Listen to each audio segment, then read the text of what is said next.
He rejected squats, he rejected carbs. He even said that most of the champions are training wrong. His name was Vince Gironda, the Iron Guru, the eccentric coach who trained champions and movie stars. He ran a Hollywood gym where Larry Scott, Frank Zane, Arnold Schwarzenegger, and many others learned how to sculpt their physiques. In this video, you will discover Vince's training method, his diet principles, and what modern science has to say about his most controversial ideas. I'm Dr. Nesh Jocic, former bodybuilding champion. I competed 46 times and won 17 titles. I have been in bodybuilding for over 40 years, and during that time I coached over 3,500 clients and helped them to get in the best shape of their lives.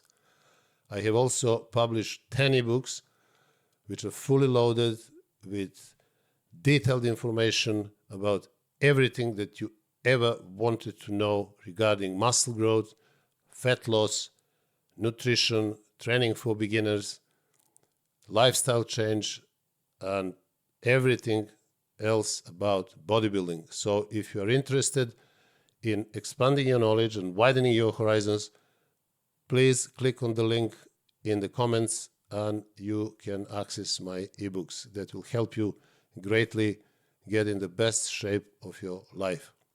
So let me first say to you, who was Vince Gironda? Vince Gironda was born in 1917 and died in 1997. He owned Vince Gym in Hollywood, trained celebrities and champions, and cultivated the reputation of a stubborn iconoclast. He was obsessed with proportions and aesthetics, not just for size, for his own sake. He saw the body as a sculpture, lines, symmetry, balance. He would say bodybuilding is a sculpture, not construction. So there were many famous bodybuilders and movie stars who went to Vince's gym and learned from him how to sculpt their bodies. So some of the most famous bodybuilders were obviously Larry Scott, Frank Zane, Mohammed Makkawy, Don Howard, Ricky Wayne, Arnold Schwarzenegger, also Lou Ferrigno.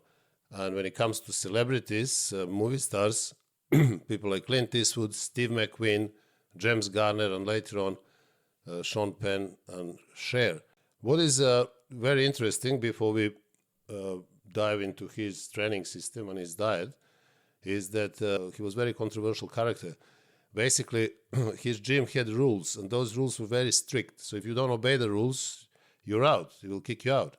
And some of those rules were very interesting because today, now in our modern time, gyms are completely opposite, and we actually do everything that Vince Gironda wouldn't allow to happen in his gym. For example, he didn't want to see anybody squatting or doing deadlift in his gym because he said those two exercises are not for bodybuilding.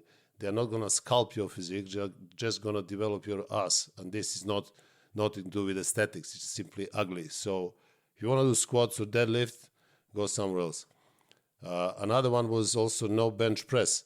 So Gironda didn't want bench press because classical bench press, what people do or powerlifters do, would, as he would say, build saggy chests. So in order to build full chest from the clavicular section all the way down, Gironda advised neck press. So the bar would go down to the neck, not down to the chest.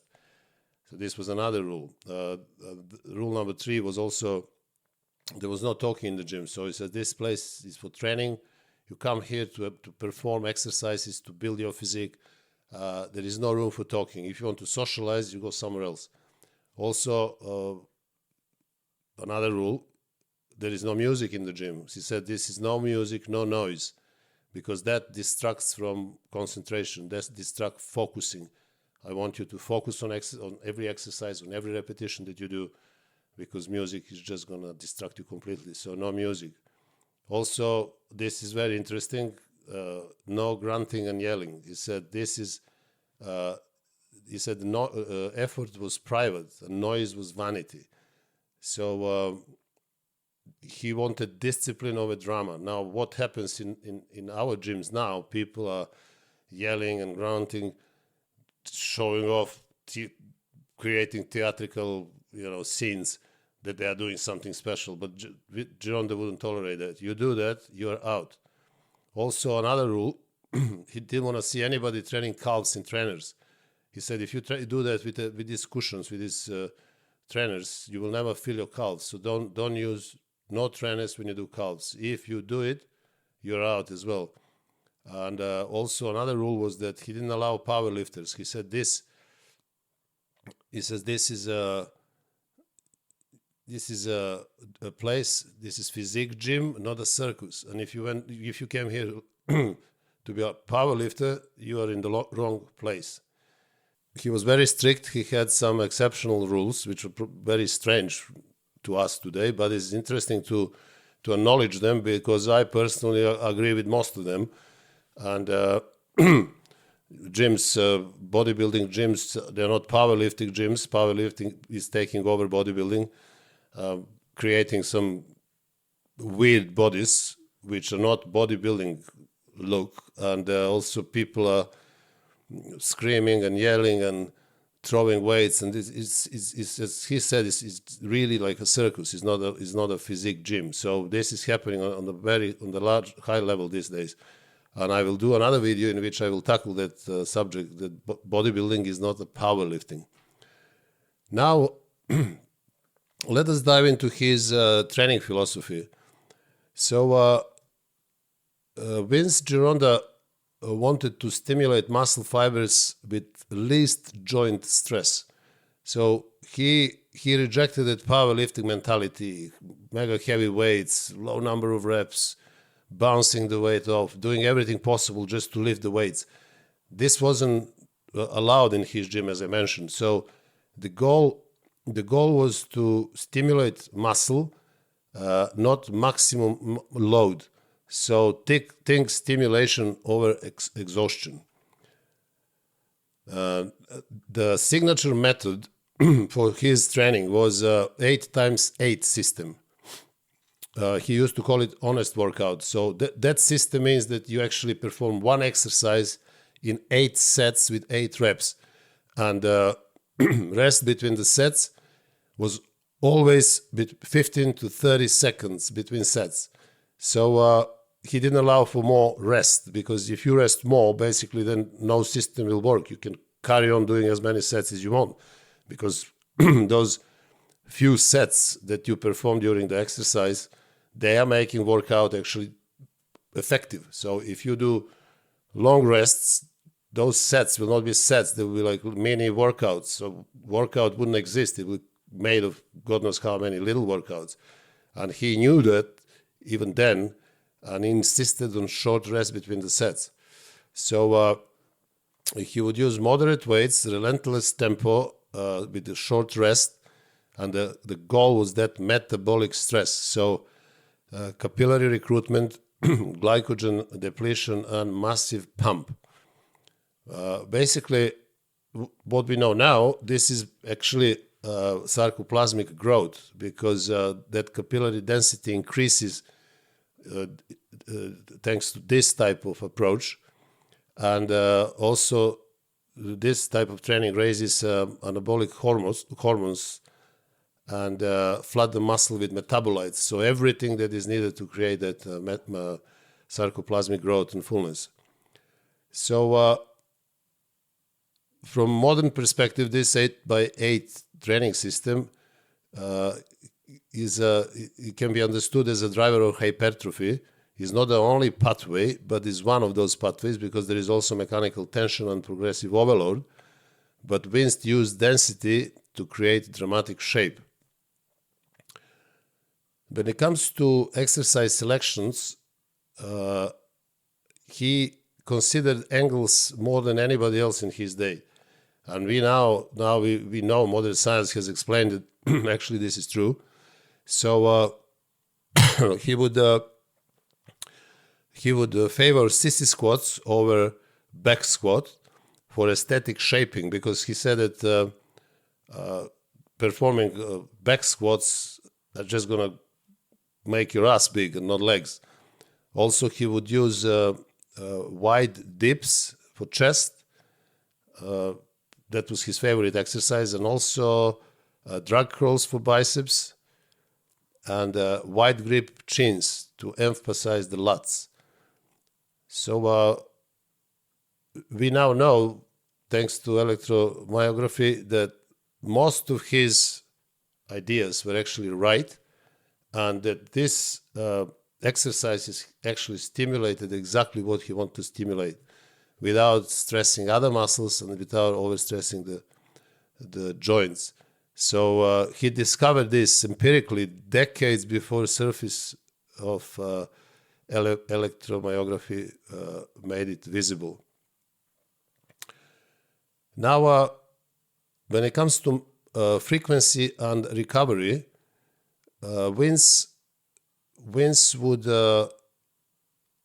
train his athletes 4 to 6 days a week in different split formats. So, for example, chest and back, one session, delts and arm in another one, and then legs. So in 3 days, he would split the body, and every muscle would typically be trained every 3 to 4 days. He advocated short workouts, 45 to 60 minutes, and he would say if you cannot stimulate growth in 1 hour, you're not training, you're socializing. So this is absolutely true, and many advanced bodybuilders nowadays, they know that if you don't complete your workout in 45 to 60 minutes, you're obviously doing something wrong. Just to mention, other day I did 28 sets for shoulders in 30 minutes. So if I can do it now, I'm not a professional bodybuilder anymore, and at my age, then really, guys, there is nobody there to say, oh, but this is too many sets. How can you do it in 30 minutes? Yes, I do that. I do chest as well, and back and legs. Everything is within 60 minutes. Actually, everything is within 45, 50 minutes. But no excuse. Excuse, in my eyes, is only justification of failure. So if you cannot do something, you will find a way to explain yourself and convince yourself through excuse. So no excuse. No, seriously. This is another example that even in 60s, Vince Gironda knew that instinctively, and he delivered results by applying these principles successfully. Now, when it comes to training split and exercises, he would consider 3-day split, as I mentioned. Classic 3-day split would be day 1 chest and back, day 2 shoulders and arms, and day 3 legs. After that, repeat or have a day off. So depending on a client, obviously. And he would later on consider, his later preference was a 4-day split. Again, chest and back, day 1 shoulders and arms, day 2, day 3 would be legs, and day 4 would be rest. So you have to rest, and then you repeat again. Basically, you will train every muscle twice every 8 days. So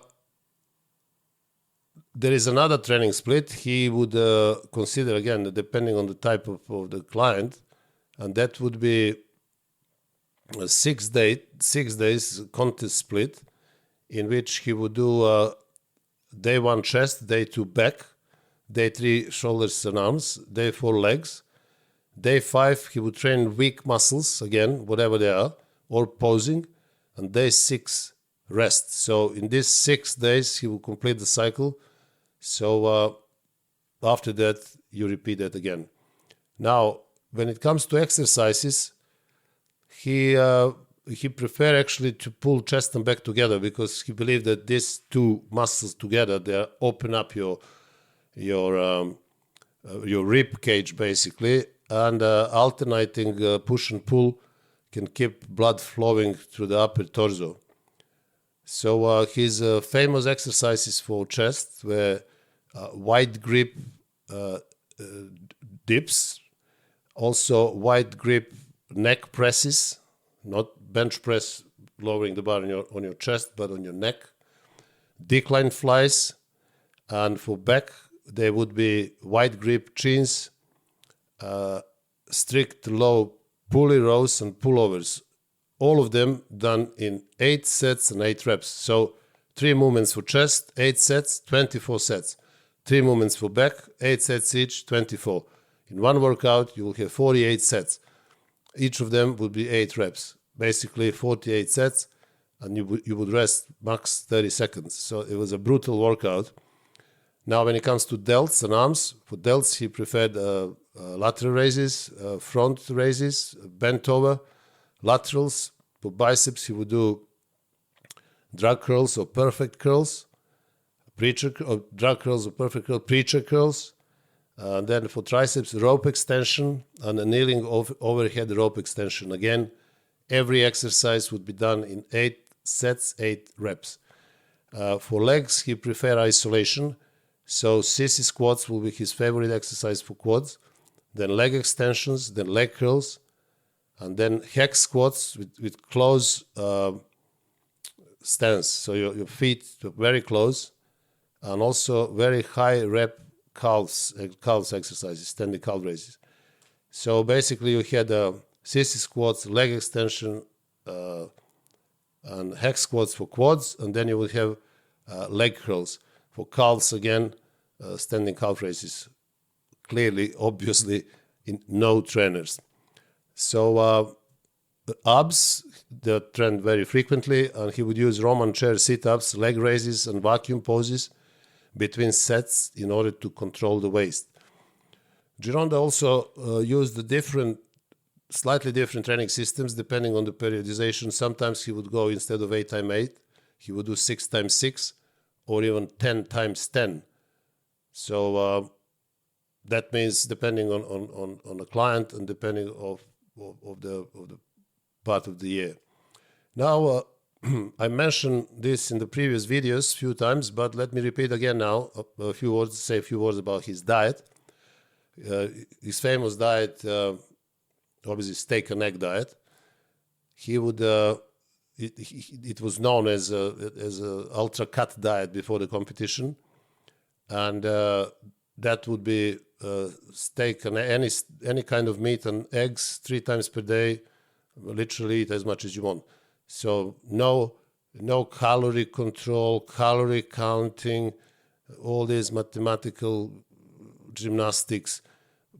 Perfect approach. Simply this is your food, and you eat this 3 times per day, and that's it. Because that food you cannot overeat. So you will find out exactly how much you can eat. So you will never overeat. So you will never be in surplus of calories. Nowadays, people are so obsessed with calories and macros and ratios, and more they know about calories and calorie counting and different caloric guidelines for gaining weight, burning fat, more fat the world is becoming. So things were very simple in Gironda's days. This is your food, and this is what you eat. During the off season, diet would be similar. It would be high protein, medium fat, and very low carbs. So there will be 2 to 3 meals a day, a lot of red meat, eggs, heavy cream, and sometimes liver tablets. Now, Gironda would advocate carb up 1 meal every 3 to 4 days, depending again on the individual. But that doesn't mean that you're going to eat carbs all day long. No, this is only 1 meal of carbs. So if you have 3 meals, 1 meal of carbs, 2 meals of protein every 4 days in order to replenish glycogen. So his reasoning when it comes to diet was absolutely perfect, and I agree with it, and I recommend very similar approach. And his number one thing, probably the most important thing that you can do regarding your overall metabolic health, also regarding your fat loss and lean muscle growth, is to keep your insulin low. So this is the golden rule, number one. He rely on that. Also, this type of diet with the big gaps between the meals would raise your growth hormone. You will never be bloated, and it will help you to create a dry and hard look. This is what Gironda advised. So his training principles, high number of sets, relatively high number of reps, 8 to 10, 6 to 10, and short rest between the sets, and his diet were actually perfect combination. High volume training and high protein, low carb, medium fat diet. They're absolutely perfect approach for fat loss, muscle building, increasing growth hormone, and also keeping insulin low. Now, if we compare his approach to modern ketogenic or carnivore thinking, a lot of these parts overlap. They are very similar to Gironda diet, and hormonal rationale about insulin and satiety was the same. So the benefits will definitely be hard and dry muscle and less water retention and water bloat. Now, if we put it bluntly, Vince Gironda's diet worked for aesthetic that he sought. But we have modernized and adapted the diet in many different ways that can actually suit individuals better maybe. But his diet was really very basic, fat burning, muscle building, and growth hormone stimulating and insulin lowering diet. So when it comes to the modern science, what modern science says about his ideas and his very much instinctive approach, and most of it is approved. For example, low carb strategies help control insulin. This is proven now. Everybody who wants to lose body fat has to consider that as the number one rule. Also, the short rest between the sets and high density training produces metabolic stress that contributes highly to muscle hypertrophy. Meal frequency, 2 or 3 meals per day, doesn't kill muscle protein synthesis, as many want to believe, but simply allow your body to be constantly fed with amino acids on a slower rate, which is actually better rate, because that way you're avoiding peak of amino acids in the blood and also drop. The muscle synthesis happens the best when your amino acids supply is constant. And long, big meals with long period in between, 2 to 3 meals a day, but we're not talking eating 2-3 ounces of steak. We're talking eating like 1 pound or maybe 2 pounds of steak, maybe a few eggs on the top of that. This is a meal that Gironda was talking about. This is what people like Serge Nubre did, and many others. So you have to eat, not just to graze a little bit of food every 2 hours, like a lot of people do, and then you get obsessed with food. You keep your insulin high all the time, so you're missing the most important metabolic advantage, which is keeping insulin low and producing growth hormone between the meals, because you produce growth hormone between the meals. After the meal, especially if you eat carbohydrates, your insulin will go up, and since insulin and growth hormone are incompatible, growth hormone is not going to be produced. So it's entirely up to you. So if I can offer you some practical takeaways of Gironda's training principles and his diet, they would definitely be quality over quantity. That would be number one. Number two would be train for stimulation, not to destroy. Number three will be keep your insulin low if you want dryness. Keep your protein high, and also make sure that you recover, because recovery is sacred. They used to call him a mad genius because he taught differently and tested relentlessly and built an aesthetic legacy that is still relevant today. So guys, I hope that you have enjoyed this video, and if you did, please subscribe to my channel and also like the video and send me your comments. And I would like to remind you again that I have published 10 ebooks which are fully loaded with everything that you always wanted to know about muscle growth and fat loss, training for beginners, nutrition, lifestyle change, and bodybuilding in general. So if you want to expand your knowledge and widen your horizons, then click on the link in the comments and you can access my ebooks. And until the next video, I wish you all the best.